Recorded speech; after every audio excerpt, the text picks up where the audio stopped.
My name is Joey Petersen. You are watching the Ravens Rundown, and we got a lot to get into. So let's go ahead and dive right in. Adam Schefter breaking the news late last night that the next big domino in the second round kind of standoff between second-round picks and the owners have fallen as 49ers second-rounder Alfred Collins, defensive tackle out of the University of Texas, has signed and reached an agreement on a 4-year, $10.3 million deal. $9 million of that is guaranteed, and that is expected to trigger multiple second-round signings. Now, if you're wondering why we're sitting here talking about a San Francisco 49ers player, I see where you're coming from. But guys, this is a really, really big deal. If you didn't know, for the entirety of this offseason, since about early May, and we'll get into the timeline a little bit more in depth later, there's kind of been a standoff between second-round picks and the owners given their contracts. Okay, it all started when Carson Schlesinger, the second-round pick for the Cleveland Browns, linebacker out of UCLA, he signed a 4-year, fully guaranteed deal with the Cleveland Browns. And then Jaden Higgins, wide receiver out of Iowa State, signed a 4-year, fully guaranteed deal with the Houston Texans. Both of those guys were the first two picks of the second round. And since then, in early May, no other second-rounder has signed a single deal. Everybody's been watching, waiting to see what happens, and now another domino has fallen. So coming up on today's show, I'm going to get into what that means for Baltimore, okay? What that means more specifically for one Mike Green, the second-round selection out of the University of Marshall, what that means for him going on and going forward with this Ravens team. For that, though, I need you guys, okay? And I need you guys right now because we are a dead last in our July sub-battle. I said, you know what? I'm tired of battling the AFC North. We've won back-to-back division titles. Let's take down the top dogs in the AFC with the Chiefs and the Bills.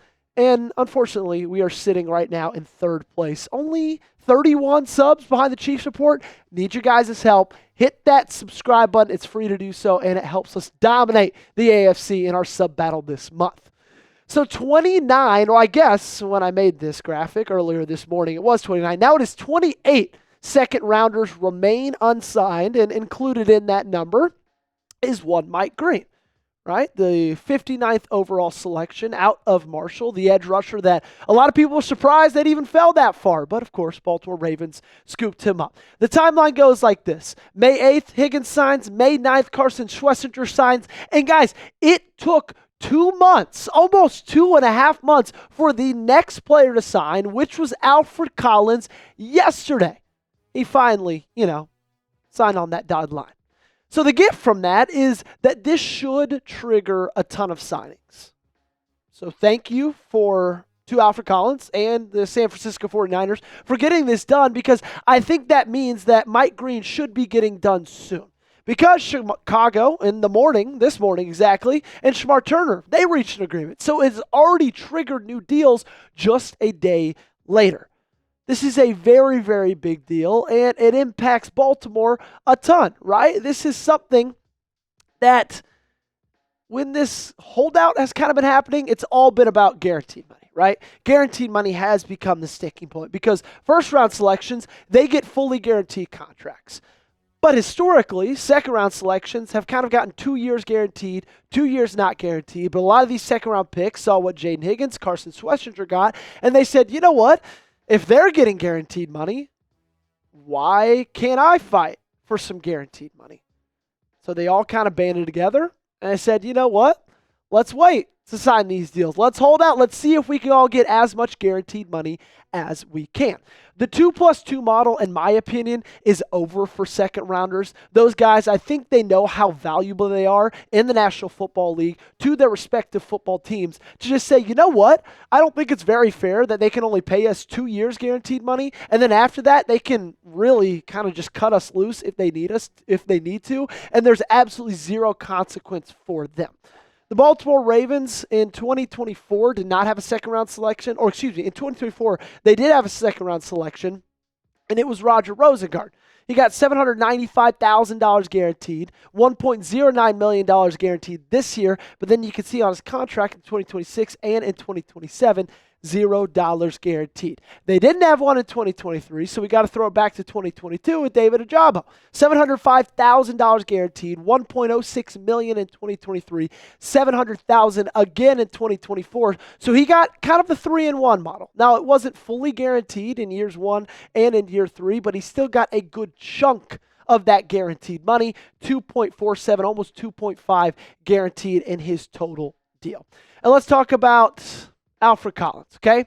Now notice, he didn't get a fully guaranteed one, right? $9 million out of $10.3 million was guaranteed, 88% of his contract. Last year, if you look at the 2024's 43rd overall pick, because he was the 43rd overall pick in 2025, got $6.93 million guaranteed on an $8.87 million guaranteed, or an $8.87 million contract. So that was 78%. So from 1 year to the next, the percentage-wise of guaranteed money has gone up 10%, and the value of that guaranteed money from $6.93 million to $9 million has gone up 30%. Mike Green, he wasn't the 43rd overall pick, a lot later, 16 spots to be exact, 59th overall selection for your guy out of Marshall. And so, if Alfred Collins got 88% of that contract guaranteed, you can kind of expect for Mike Green to get less than that, right? Because he was taken 16 picks later. Like, that's a good chunk after, from one to the other. Yeah, Blake Fisher, there we go. We can go there next. Blake Fisher was the 59th overall pick in 2024. He only got $1.95 million guaranteed.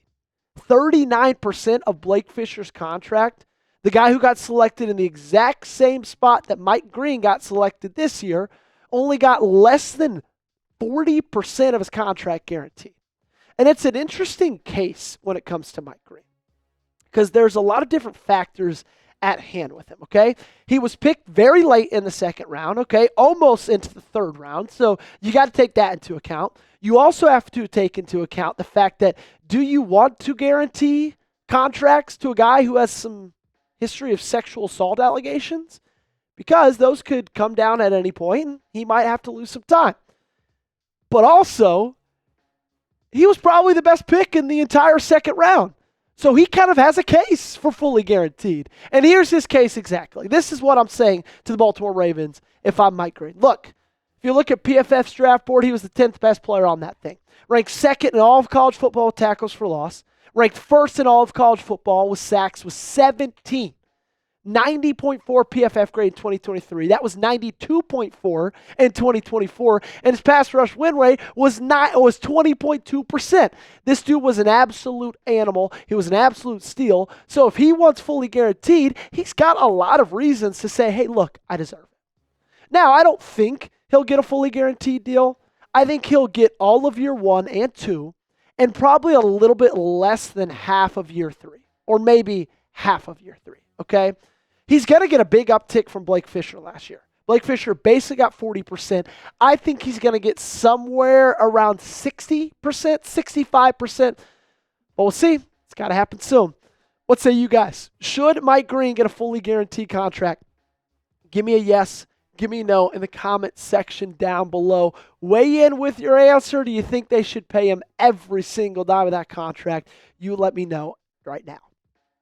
While you're down there in the comments, you can find this in the comment. You can also find this link to a cutoff hoodie in the second paragraph of our description, backed by popular demand. You guys love these things, so we're bringing them back. If you think this hoodie is sweet and you want to get it in your closet, you can do so right now with the link we provided in the second paragraph of this description. Shout out to our friends over at Fanatics for sponsoring today's episode. If you guys use that link, some of the proceeds come to us right here at the Ravens Rundown. You know, helps us hire new people, keep the operation going here at Chat Sports. Go to that link, second paragraph in the description. I'll also put that in the comment section down below. If you want to rock that hoodie, it's comfortable, it's lightweight, it looks good, and you know what? Supports the best team in the National Football League. So head there right now. Again, second paragraph of the description and in the comment section. At this point, when it comes to Mike Green with his contract situation, I'm in the realm of I don't care, just get it figured out. Like, get this guy to training camp. I don't want to have a rookie. I don't care how good he is missing time in training camp. Do you know the massive step up he's about to go through? He's going from Marshall to the National Football League. It's a big step up from college to the NFL in general, but it's a little bit different if you're going somewhere from Alabama, Michigan, Notre Dame, Texas, Tennessee, one of the big guys, right? It's a big step up, but it's not as big of a step up as going from somewhere like Marshall to the NFL. And in the case of Mike Green, like, I'm not worried about it at the current moment, but I could be, right? The closer we get to the actual first day of training camp practice, I think the more worried I'm going to be because training camp begins on July 23rd. When you heard that date a month ago when these guys still haven't signed, you said, that's so far in the future. We're here now. And I hope it gets worked out by then because it needs to get worked out by then. And I also can hear a lot of you guys saying, Joey, what are you talking about? It's going to get worked out by then. Like, he's not going to hold out. Who does that? That's ridiculous. Well, guys, hate to break it to you. Trey Harris with Los Angeles Chargers, their second rounder. Holding out, sources say, reported from Ian Rappaport earlier in the week, or I guess later in last week. At that point, still only 2 players had signed.